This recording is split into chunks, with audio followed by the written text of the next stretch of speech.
Bonjour.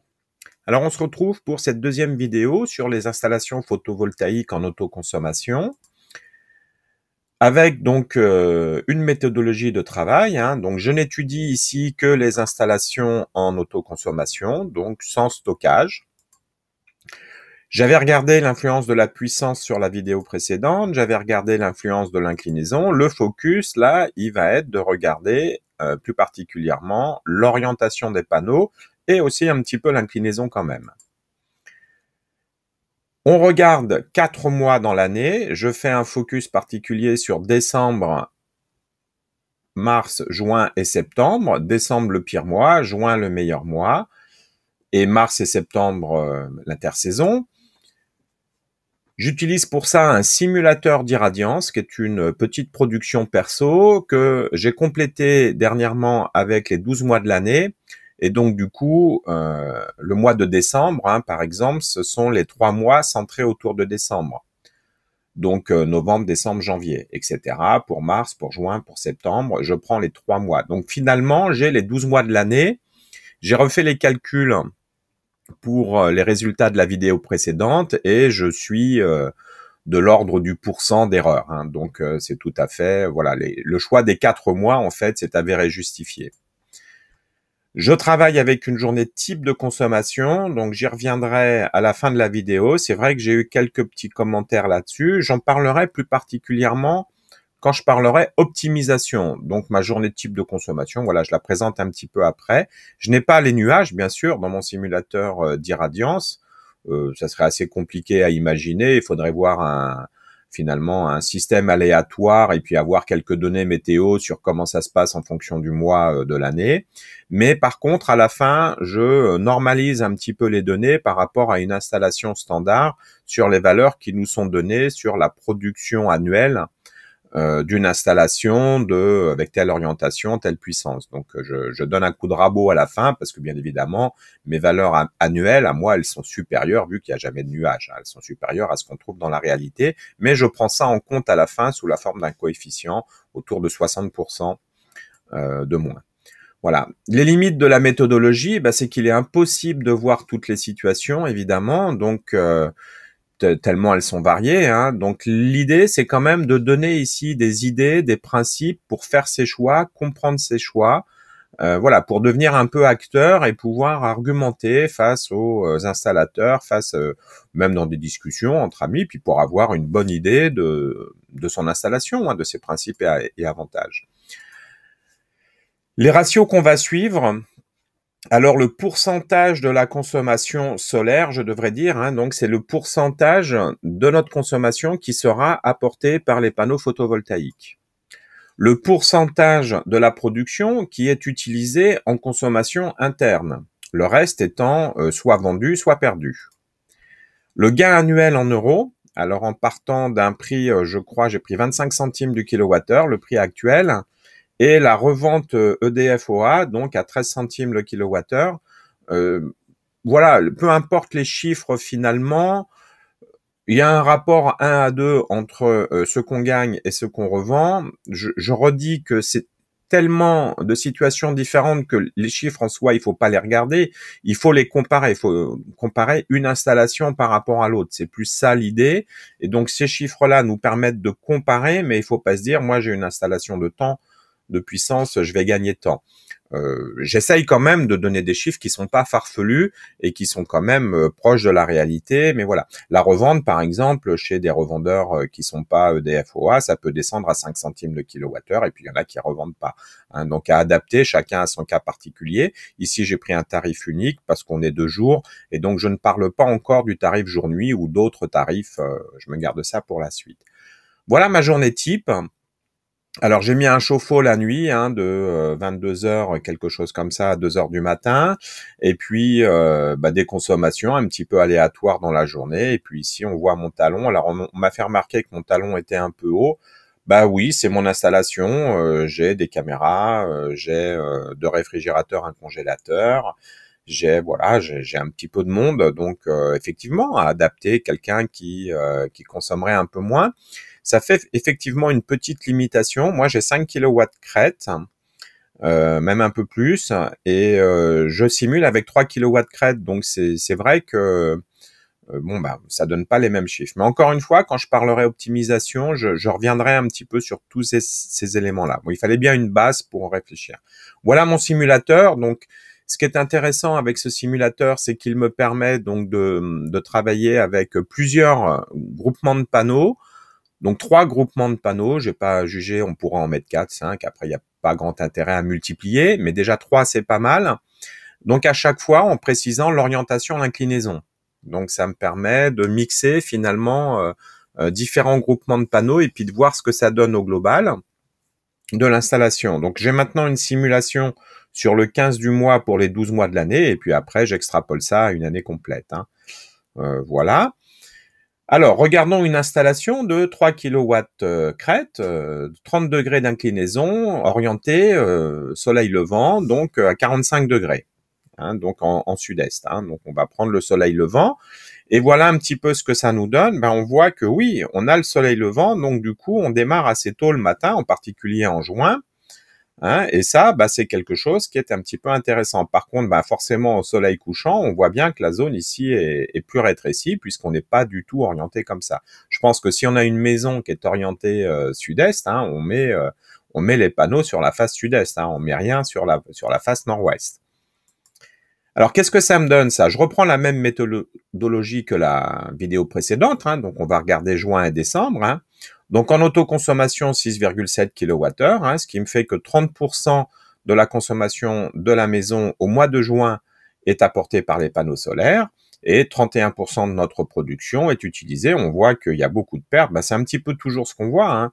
Les panneaux solaires, au mois de juin, on a beaucoup de surplus. Ça, c'est assez logique. Et à l'opposé, au mois de décembre, on voit que les pertes vont être beaucoup moins importantes. On voit quand même qu'on a une montée un peu plus franche ici sur le début de journée. Et donc là, on n'a plus que 12% de la consommation qui se trouve être solaire. Mais par contre, 66% de la production est utilisée en interne.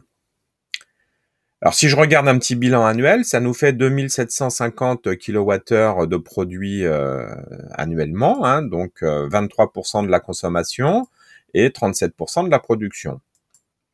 En euros, ça me fait 260 € par an d'économie. Et si je revends donc ici mes 63% de production, ça me fait 223 € par an de complément de revenus. Regardons maintenant une installation où on aurait donc une maison orientée est-ouest avec ses toitures est-ouest et on met la moitié des panneaux solaires à l'est et la moitié des panneaux solaires à l'ouest. Donc du coup, on voit ici une certaine symétrie, c'est assez particulier où on va avoir le soleil du matin et le soleil du soir, plus particulièrement au mois de juin. On va être un peu moins bon en puissance crête. Et voilà. Alors, qu'est-ce que ça nous donne? Je reprends maintenant peut-être un peu plus rapidement ce que ça nous donne. Donc, en autoconsommation, on est un peu meilleur quand même. On a 35% de consommation alors qu'on avait 30% avant. Ça, c'est lié au fait qu'on est parti grappiller un petit peu du monde là-haut. Là-haut, ça a un peu baissé, mais c'est pas si grave. Ce qui a baissé ici en puissance crête.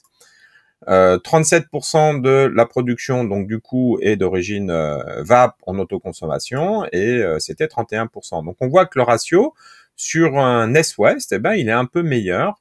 Il est un peu meilleur que ça. Par contre, on remarque qu'en décembre, là, on s'est effondré. Et on n'a plus que 7,5% de la consommation qui est solaire, contre 12% avant, et 95%, là forcément, on produit peu, mais on produit pour la maison, et 66% contre 66% qui étaient produits pour la maison dans l'autre situation. Alors qu'est-ce que ça nous donne ça? Si on compare les deux, déjà on voit qu'on va produire quand même moins, assez nettement moins sur une installation est-ouest, et que par contre, en pourcentage de la consommation économisée, on est toujours à 24. On est même un petit peu mieux. Vous voyez, on est même un poil mieux. Bon, là, on est dans la marge d'erreur de tout ça. On est à 47% de la consommation. Alors, on produit moins, mais on produit mieux en termes d'autoconsommation. C'est un petit peu ça qu'on peut retenir, puisque finalement, avec une production inférieure, j'obtiens quasiment le même ratio de consommation qui est en solaire. Alors je perds un petit peu quand même, hein, puisque j'ai moins produit ici. Je suis à 250 € par an. Alors j'ai arrondi, hein, pour pas avoir des chiffres qui donnent une illusion de précision. Par contre, je baisse assez nettement en revente. Hein. Alors regardons si mes panneaux Est-Ouest, je les incline à 60 degrés, ce que ça donne.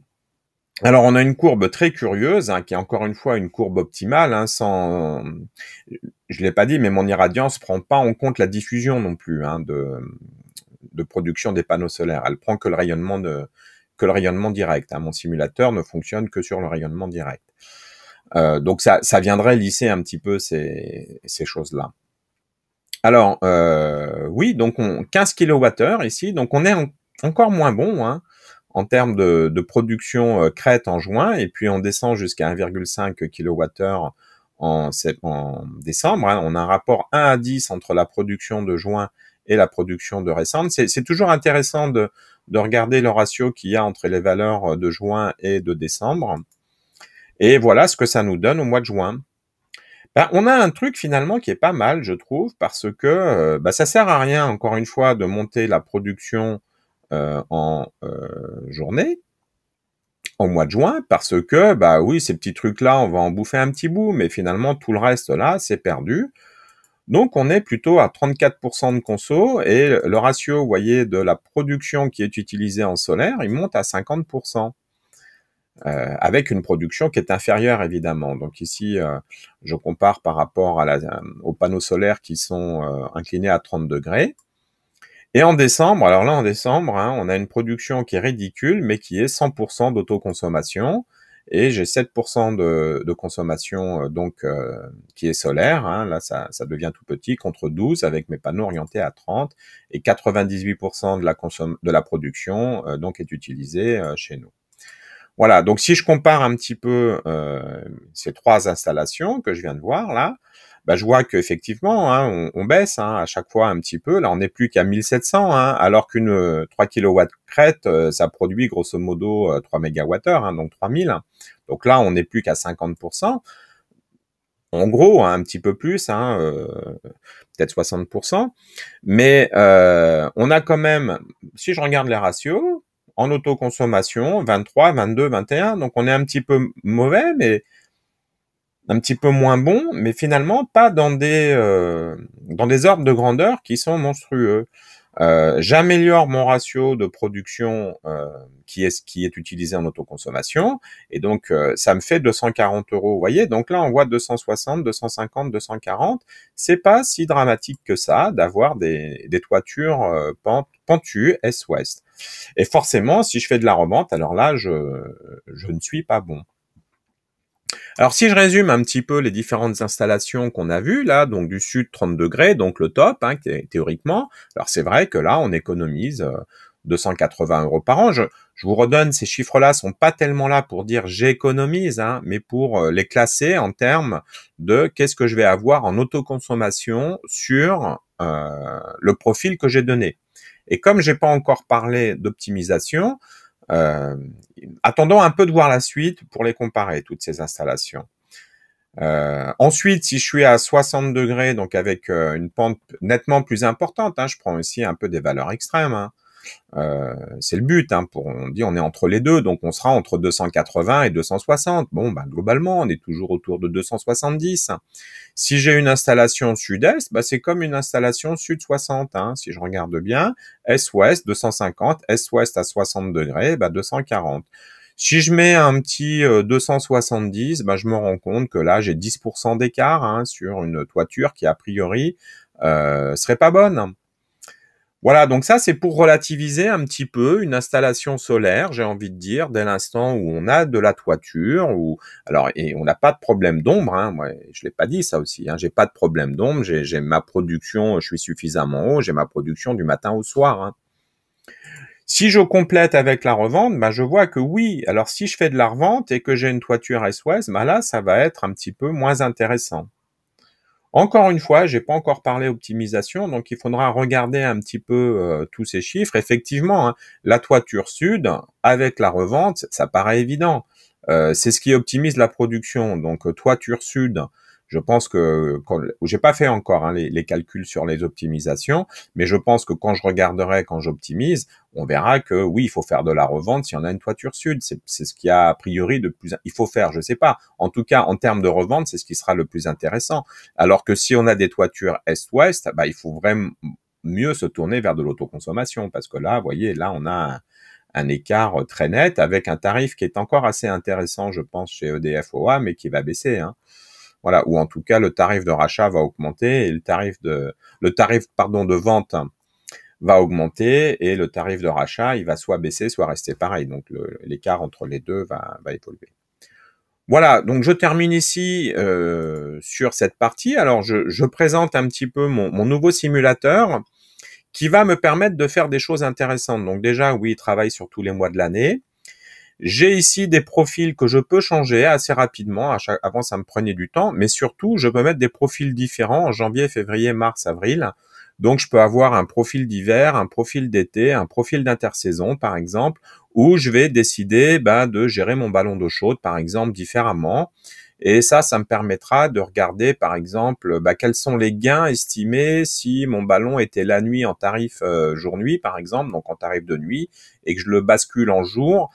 Là, à ce moment-là, il faut pas dire que j'économise les mêmes kilowattheures, puisque ce sont des kilowattheures de nuit que j'économise, hein, par exemple. Donc, ça va me permettre de faire beaucoup plus vite un tas de petites choses. Donc, je suis encore en train de tripatouiller dessus, mais là, je suis quasiment au bout. Bon, il me faudra 1 ou 2 semaines pour parler optimisation, je pense, hein, ou alors je ferai en 2 vidéos. Regarder un petit peu au début comment on peut optimiser, puis après essayer de fouiller un petit peu plus. Voilà, écoutez, merci de m'avoir suivi. Et puis, on se retrouve dans une prochaine vidéo.